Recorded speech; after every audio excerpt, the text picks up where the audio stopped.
नमस्कार, मैं हूं मनविंदर। आप सभी राष्ट्रवादियों का एमबीएन नेटवर्क में एक बार फिर से बहुत बहुत स्वागत है।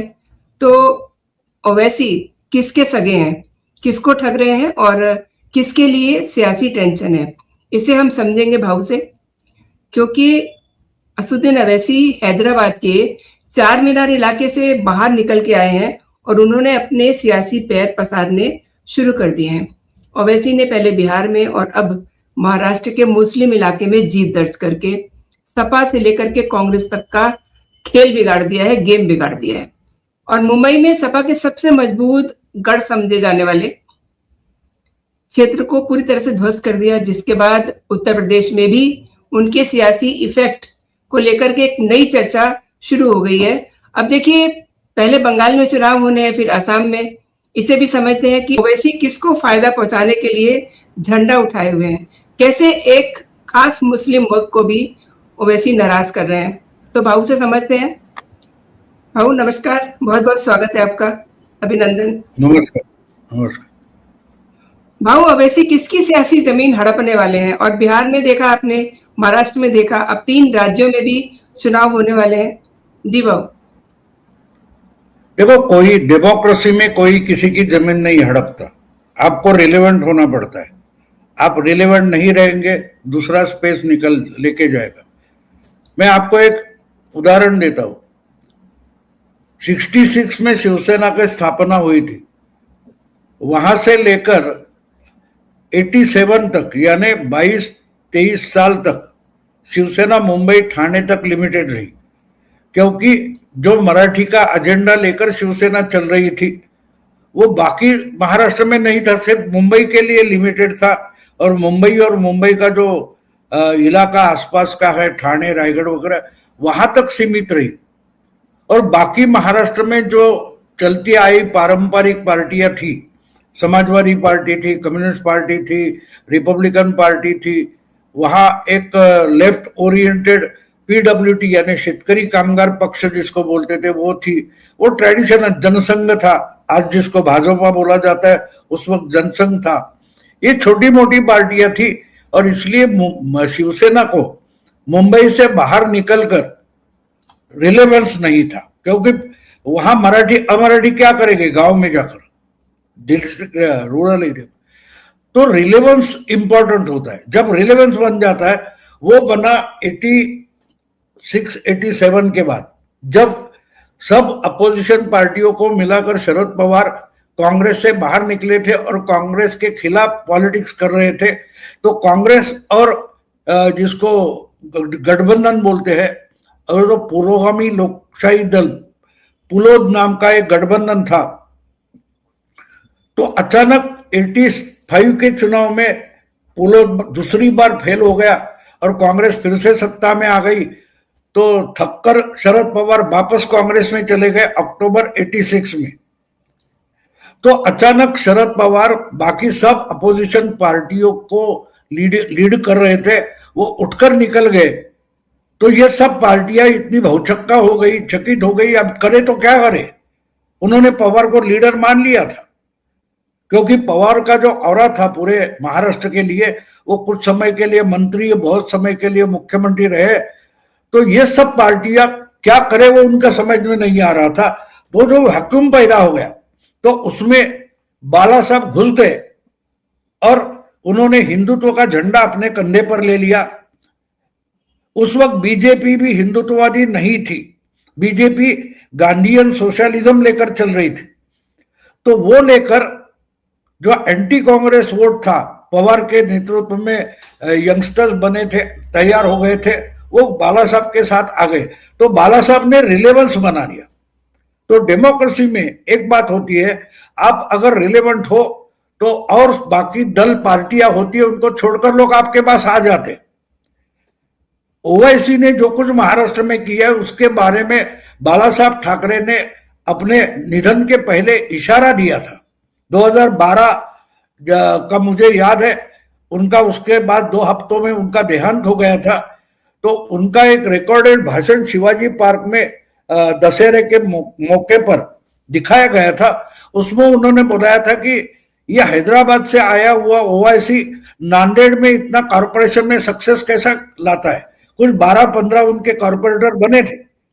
तो बाला साहब ने ये इशारा दिया था कि ये महाराष्ट्र में घुस रहा है। तो उसके बाद उन्होंने महाराष्ट्र से और मध्य प्रदेश को यूपी कहीं कहीं वो फैलता गया ऐसा ऐसा।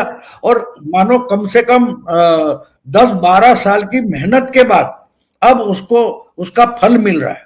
तो अचानक से नहीं आया, ना किसी को कब्जा किया है। जो मुस्लिम पॉलिटिक्स करते थे ऐसे पार्टियों ने मुस्लिमों को जो वोट बैंक बना के रखा था, तो उससे मैं मानता हूं कि एक तरीके से ये बोगस सेक्युलर पार्टियां जो मुस्लिमों का पॉलिटिकल एक्सप्लॉयटेशन करती थी, इमोशनल एक्सप्लॉयटेशन करती थी, उनके चंगुल से मुस्लिम वोटर को ओवैसी बाहर निकाल रहा है। भले वो मुस्लिम है, बहुत सारे हिंदू जो लीडर्स है हिंदुत्ववादी है वो तो चकित हो गए, लेकिन मुझे सबसे अजीब बात लग रही है कि जो खुद को सेक्युलर मानते हैं, हमेशा मुस्लिमों को बीजेपी के हिंदुत्व के खिलाफ रहना चाहिए ऐसा प्रचार करने वाले सबके सब सेक्युलर विचारवंत है, जो बुद्धिमंत है या विश्लेषक है, वो ओवैसी के ताजा सक्सेस से बहुत विचलित हो गए। और ये मोटी अजीब बात है। क्या असदुद्दीन अवैसी यूपी में एक गंभीर चुनौती बन सकते हैं? यूपी में नहीं, पूरे देश में। देखो, पूरे देश की राजनीति हम अगर पिछले 50-60 साल से देख रहे हैं और पर्टिकुलरली बीजेपी का जो राइज हुआ है उसके बाद देख रहे हैं, तो मानो बीजेपी को रोकना ये मुस्लिमों की जिम्मेदारी है, इस ढंग से बोला जाता है। सब सेक्युलर पार्टियों की लाइन एक ही है प्रचार की कि भाई मुस्लिमों रोको, बीजेपी को रोको, नहीं तो हिंदू राष्ट्र हो जाएगा और तुम्हारे लिए तुम सेकंड रेट के सिटीजन बन जाओगे। ये डरा डरा कर बीजेपी का हवा बनाकर जिन्होंने मुस्लिम वोट को आज तक एक्सप्लॉइट किया है, तो ये उसके खिलाफ खड़ा हो गया कि देखो ये पार्टियां आपको इस्तेमाल करती है, बीजेपी दिखाएंगी, लेकिन कई एकाध दूसरे मिनिस्टरशिप दे देगी, 2-4 जगह आपको लोकसभा या विधानसभा के लिए टिकट दे देगी और वोट आपके होंगे, लेकिन लीडर या मुख्यमंत्री कौन होगा तो इनका रहेगा। वैसे देखो तो ओवैसी ये पुराने निजाम स्टेट जो था वहां से आते हैं तेलंगाना में, तो उनका जो प्रभाव है वो चार मीनार इलाका जो हैदराबाद का माना जाता है, या हैदराबाद जहां सबसे बड़ा मुस्लिम पॉपुलेशन है वहां इनकी ताकत है। लेकिन पूरे तेलंगाना में या उसके पहले आंध्रपुरा स्टेट था, वहां इनका कोई प्रभाव नहीं था, क्योंकि साउथ में जो मुस्लिम पॉपुलेशन है वो वहां के क्षेत्रीय दलों के साथ मिलजुल कर रहते हैं, उनके ही वोट बैंक बने रहते हैं, ना कांग्रेस के साथ जाते, या जो कोई मेनस्ट्रीम पॉलिटिक्स उस स्टेट का है उससे मुस्लिम वोटर मिलजुल कर रहते हैं। इसलिए इसकी कभी हैदराबाद या तेलंगाना या आंध्र में इनको बड़ा रिस्पांस नहीं मिला, क्योंकि वहां जो मुस्लिम कम्युनल पॉलिटिक्स है वो उतना नहीं चलता, और उसका तुष्टिकरण तो वहां की लोकल पार्टियां करती है। हमने तेलुगु देशम को देखा है, हमने टीआरएस को देखा है, हमने लेफ्ट को देखा है, हमने कांग्रेस को देखा है। तमिलनाडु में डीएमके, अन्ना डीएमके है, वो मुस्लिमों का तुष्टिकरण करते रहे, तो वहां अलग से मुस्लिमों का हितैषी होने की किसी पार्टी को जरूरत नहीं लगी या कोई पार्टी खड़ी नहीं हुई।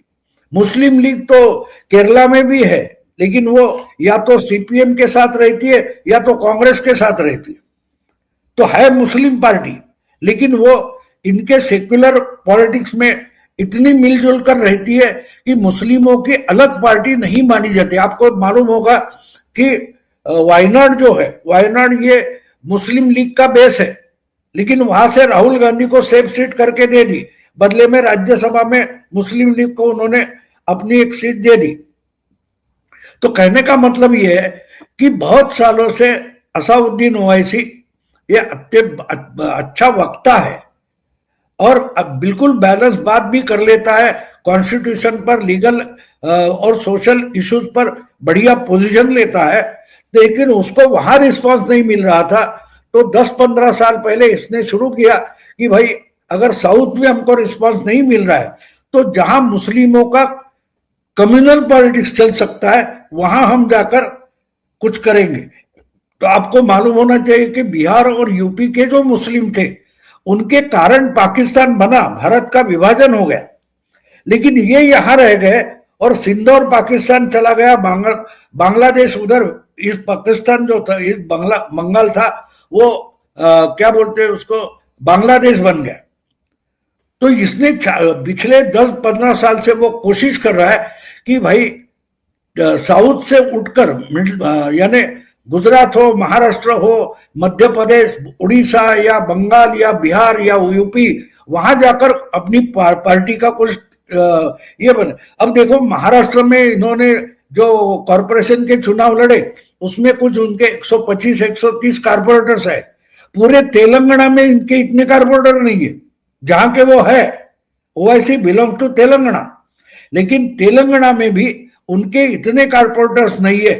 अब महाराष्ट्र में भी आप देखोगे तो मालेगांव और छत्रपति संभाजी नगर, ये 2 नगर निगमों में वो 2 नंबर की पार्टी बने, 2 नंबर की पार्टी बने। पिछली बार भी संभाजी नगर में वो 2 नंबर की पार्टी थे। तो उधर जो वैक्यूम पैदा हो गया, कांग्रेस पार्टी मर रही है, दूसरी कोई पार्टी खड़ी नहीं हो रही है जो खुद को सेक्युलर कहे। तो पिछले चुनाव में लोकसभा के वगैरह विधानसभा में भी मुस्लिम वोटर बड़ी संख्या में कांग्रेस के साथ, एमबीए के साथ चला गया था। इवन उद्धव को भी बीजेपी को गाली देने वाला नेता, इसलिए मुस्लिमों ने अपना मान लिया।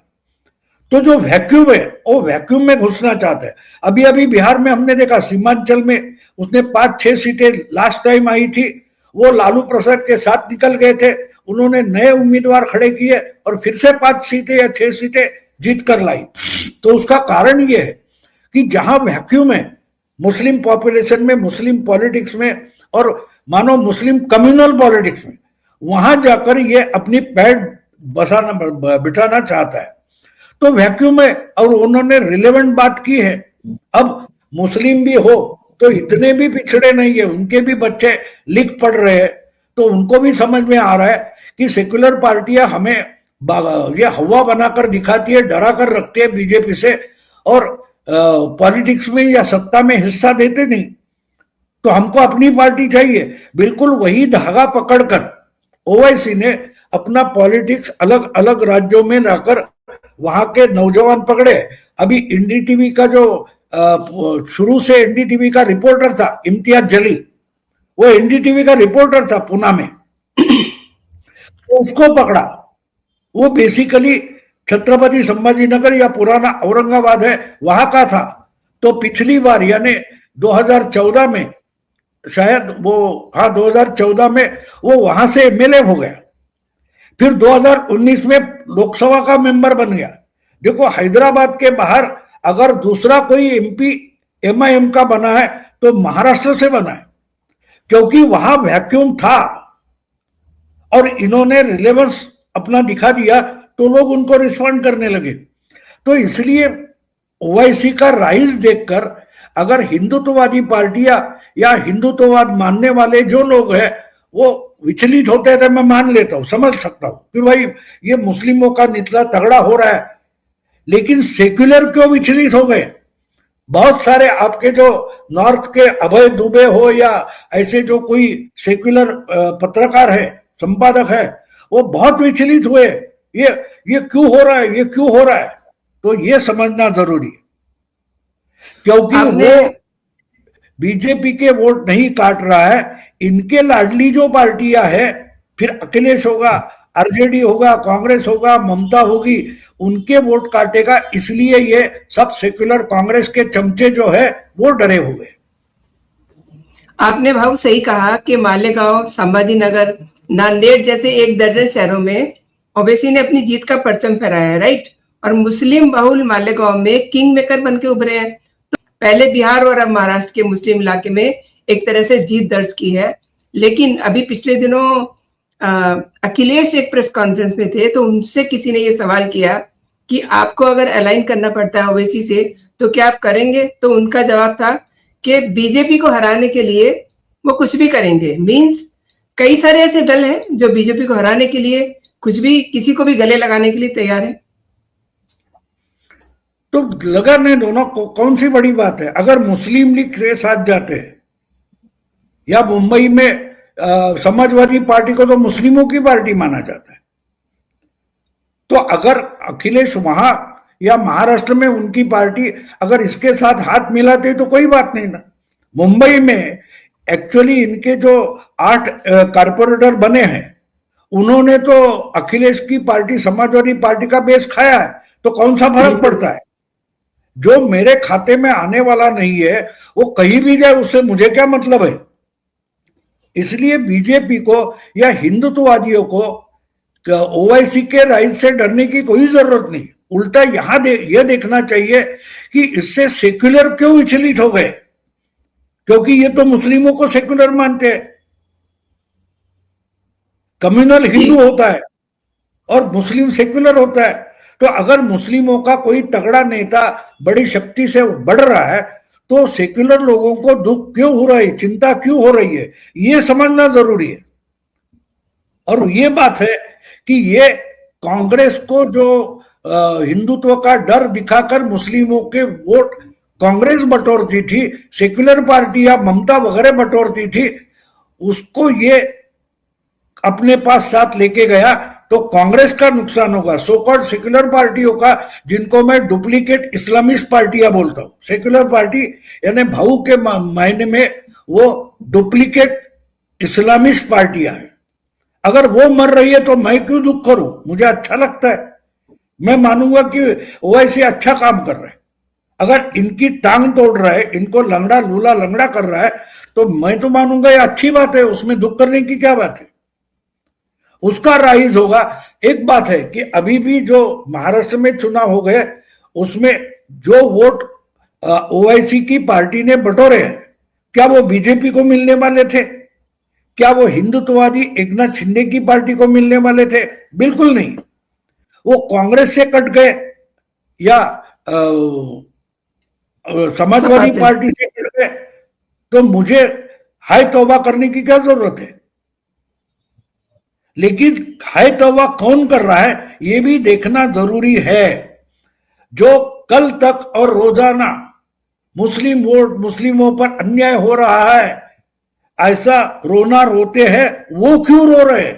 अरे तुम्हारे मुस्लिमों का राइज होना चाहिए, मुस्लिमों का डेवलपमेंट का प्रगति होनी चाहिए, ऐसा आप बोलते हो, तो एक मुस्लिम अपनी पार्टी खड़ी कर रहा है, उसके खिलाफ क्यों बोल रहे हो? क्योंकि आप जो हिंदुओं के खिलाफ डर, हिंदुओं का डर दिखाकर मुस्लिमों के वोट कांग्रेस के लिए बटोरने का प्रचार करते हो, वो डर गए। और इसलिए मैं ओवैसी के बढ़ने का स्वागत करता हूं। आपने सही कहा। और देखिए, जिस समय ऑप सिंदूर हुआ था उस समय भी इनको और डेलीगेशन में भेजा गया था, उस समय भी काफी लोगों ने शोर मचाया था और इन्होंने खुलेआम पाकिस्तान को गालियां दी थी। लेकिन बहुत सारे लोग थे जिनके अंदर तकलीफ हो रही थी, तो उन्होंने उस समय भी अपना एक अलग सा प्रोफाइल दिखाया ना भाऊ। बिल्कुल। देखो, पाकिस्तान के खिलाफ जो ऑपरेशन सिंदूर हो गया, उससे रोने वाले कौन थे? ये सब सेक्युलर इस्लामिस्ट पार्टियां थी। लेकिन जिसका खुद की पार्टी का नाम भी मुसलमान है, वो ऑपरेशन सिंदूर के साथ रहा, पाकिस्तान के खिलाफ रहा। और जो मुस्लिम देश है, कतर होगा, तुर्की होगा या और कोई होगा, सऊदी अरेबिया होगा, वहां जाकर ऑपरेशन सिंदूर की बात कितनी सही है ये बताने के काम में ये असाउद्दीन ओवैसी गया था। तो हम उसके खिलाफ क्यों रहेंगे? मैं तो उसका स्वागत करता हूं। और जो मुस्लिम, इसलिए तो मैं इनको दोगले बोलता हूं, डुप्लीकेट बोलता हूं। ये डुप्लीकेट पार्टियां जो है वो डुप्लीकेट इस्लामिस्ट पार्टियां है, क्योंकि वो मुस्लिम वोटर को दिखाती है हम तो मुस्लिमों के साथ है, हम इस्लाम के साथ है, हम ही इस्लामिक पार्टी है। वह मुलायम को तो मुल्ला मुलायम बोलते थे ना। ये टोपियां लगाकर इफ्तार पार्टियां करेंगे, तो ये डुप्लीकेट है, ओरिजिनल नहीं है। तो अगर इनके पीछे भागने वाला मुस्लिम इनके चंगुल से निकलकर ओवैसी के साथ आता है तो कौन सी बुरी बात हो गई। हिंदुओं को रोने की बिल्कुल जरूरत नहीं है। हाँ, दूसरी एक एक उल्टा हिंदुत्ववादी पार्टियां हैं, उनके लिए एक फायदे का सौदा बनता है कि इसके साथ जो मुस्लिम कंसोलिडेट होगा उसकी रिएक्शन देखकर काउंटर पोलराइजेशन होता है और हिंदू भी अपने तरीके से और बीजेपी की तरफ या हिंदुत्ववादी पॉलिटिक्स के तरफ बढ़ता जाएगा। तो हमको रोने की क्या जरूरत है। एक तरीके से वो मैं दुधारी तलवार मानता हूं। ये एक तरफ से सेक्युलर बोगस इस्लामिस्ट पार्टियों को काटेगा और दूसरी तरफ जो पोलराइजेशन करेगा उसका हिंदू पार्टियों के लिए फायदा है। और देखिए बाबू, ममता बनर्जी का देखिए ना, ममता को तो बहुत डर है। बिल्कुल, वो उनको जल्दी पता चल, इसलिए मैं बोला ना कि सेक्युलर मुस्लिमों की लाइन लेकर बोलने वाले जो सेक्युलर एनालिस्ट है वो भी डरे हुए, ममता भी डरी हुई है, सेक्युलर पार्टियां भी डरेगी, क्योंकि उनको समझ में आता है कि वो ये वोट हमारे काटेगा और हमारे साथ तो हिंदू आने से रहे। तो ओवैसी का राइट जो है उससे सेक्युलर पार्टियों का नुकसान होगा। उन्होंने जो भूल भुलैया खड़ा किया था उससे मुस्लिम वोटर हट जाएगा। इनके चंगुल से मुस्लिम वोटर निकलकर अगर ओवैसी के साथ जाता है तो नुकसान तो इनका है, बीजेपी का कोई नुकसान नहीं।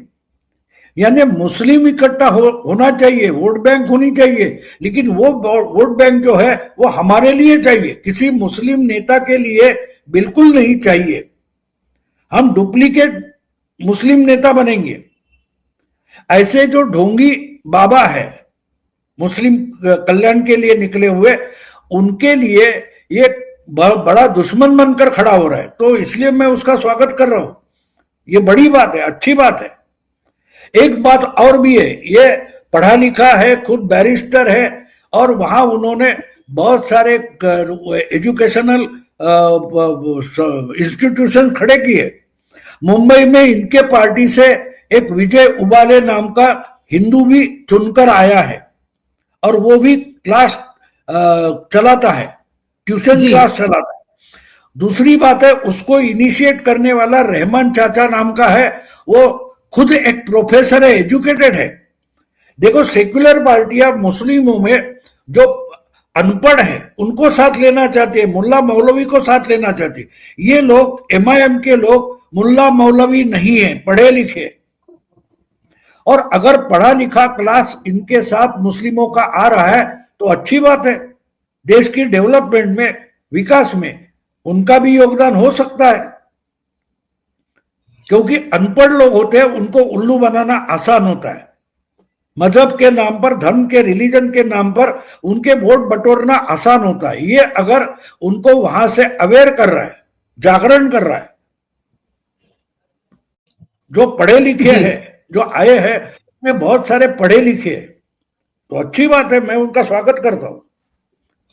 क्योंकि एक तरीके से वो कांग्रेसी गुलामी से निकल रहे, सेक्युलर गुलामी से निकल रहे। यानी मुस्लिम है तो सेक्युलर है और हिंदू कम्युनल है।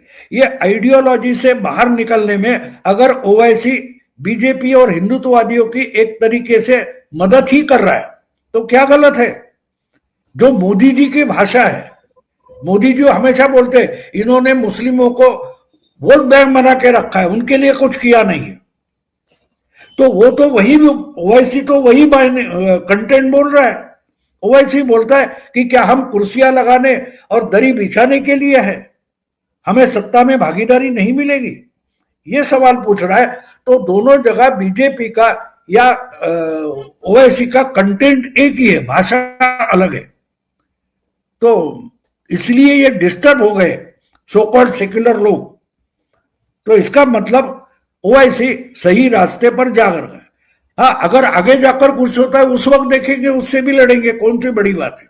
हम तो लड़ते आए, औरंगजेब से लेकर और बहुत सारे मुस्लिम आक्रांताओं से लड़ते आए, अब डरने की क्या बात है। सही कह रहे हैं भाऊ, क्योंकि देखिए एक चीज और समझना चाहती हूँ मैं आपसे। असम में पिछले दिनों हेमंत बिस्वा शर्मा ने ये कहा था कि एक पर्टिकुलर इलाके में, लाइक 1 दर्जन से ज्यादा इलाके, जहां पर उन्होंने ऐलान कर दिया है कि वो अपने कोई कैंडिडेट खड़े नहीं करेंगे, है ना। तो वो मुस्लिम इलाके हैं। क्या आपको लगता है कि वहां पर ओवैसी अपने कैंडिडेट खड़े करेंगे? करेंगे शायद। वो देखो, इमर्जिंग पॉलिटिक्स है, उस पर स्पेकुलेशन करते रहने से कोई मतलब नहीं होता। वो वहां लड़ने से, अगर 50% से ज्यादा मुस्लिम पॉपुलेशन है तो बीजेपी को वोट नहीं देने वाला है, तो वहां लड़कर मेहनत क्यों करे? जो कोई अपनी ताकत से लड़ेगा तो उसको सपोर्ट करेंगे। हेमंत बिस्वा शर्मा, उसकी आइडिया क्लियर है कि पार्टी करके वहां ताकत नहीं लगाएंगे, लेकिन जो इंडिविजुअल लड़ना चाहता है उसके पीछे ताकत खड़ी करेंगे। ओपनली पार्टी का सिंबल वगैरह लेने की जरूरत नहीं, लेकिन जो हिंदू कैंडिडेट है वहां के हिंदू कंसोलिडेट होने में उसको मदद मिलेगी, आगे चलकर उसको पार्टी में साथ लेके ले सकते हैं। उसमें कौन सी बड़ी बात है? मैं हमेशा बोलता हूं कि पॉजिटिव थिंकिंग करो। तो पॉजिटिव थिंकिंग का मतलब क्या होता है कि इधर नुकसान हो रहा है, उधर नुकसान हो रहा है, तो आगे क्यों जाओगे? ये निगेटिव थिंकिंग होती है। जो कुछ है, जब एक भूचाल आ जाता है, भूकंप होता है, तो सब गिर जाता है, लेकिन उससे जो अगर हम बच गए तो जान तो बच गई। तो भाई ये सामान मिल रहा है, ये बर्तन मिल रहा है, ये गद्दा मिल रहा है, ये चादर मिल रही है, तो लेकर फिर से शुरू करते हैं। लेकिन सब कुछ गया तो हार्ट अटैक आ तो तुम भी मर जाओ। निगेटिव थिंकिंग मत करो। निगेटिव थिंकिंग से लड़ाई नहीं होती। हमारा दायरा है इंफॉर्मेशन, और इंफॉर्मेशन पर डिबेट, बस उस दायरे में रहना जरूरी है। आपने भाऊ बहुत अच्छी बात की है। और देखिए, महाराष्ट्र के नगर महापालिका चुनाव में ओवैसी की पार्टी एक तरह से कहें कि छुपा रुस्तम की तरह ये पार्टी साबित हुई है। और करीब करीब राज्य के 29 नगर निगमों में से 12 शहरों में इनकी जीत हुई है। आप तो जानते ही, आप वहीं बैठे हुए हैं। और इनके लगभग 126 पार्षद चुने गए हैं। तो ये इनका बेहतर प्रदर्शन है, और आने वाले दिनों में ये देखना बहुत ही दिलचस्प होगा कि पार्टी आगे किस तरीके से इनकी परफॉर्म करती है, और किस तरीके से, जैसे कि आपने कहा कि कुछ ऐसे सेकुलर अपने आप को दिखाते हैं जो सेकुलर है नहीं, तो उनका भी पर्दा चेहरे से हटेगा। आपने भाऊ मेरे शो के लिए समय निकाला, मेरे लिए समय निकाला। आपका बहुत बहुत धन्यवाद। जय हिंद, जय भारत।